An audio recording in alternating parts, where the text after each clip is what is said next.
زردشتی هم هستی. همه ما ریشه زردشتی داریم.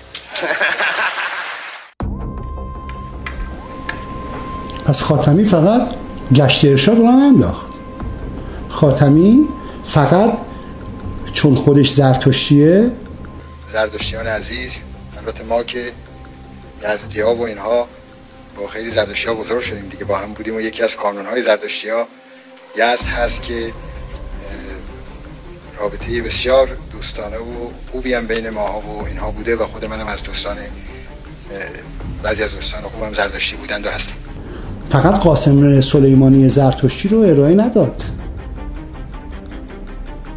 خاتمی فقط مداح تولید نکرد 300-400 تا. خاتمی فقط بعد از اینکه مداح تولید کرد، مداح بهش گفت آقا خاتمی ببخشید کلا مگه چند روز ما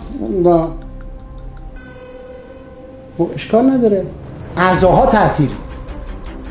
چرا؟ چون بتونن دوپس را بندازن، مداحی مدرن تولید کنن. خاتمی دشمن اسلامه.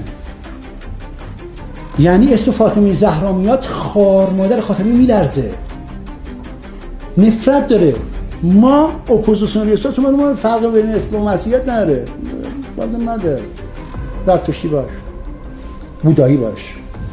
اما سران مملکت الان مشکلش اینه، چون برای تجزیه ایران باید اسلام رو بردارن. اصل اسلام تو دراویشه و نمیتونه برش داره.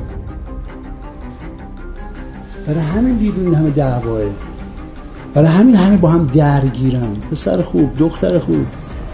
چون فکر یه خاتمی اونجا هر زمانی که اوضاع وخیم میشه و رژیم در حال تغییر، آقای خاتمی میفره وسط. هم میهنانه، هم وطنانه.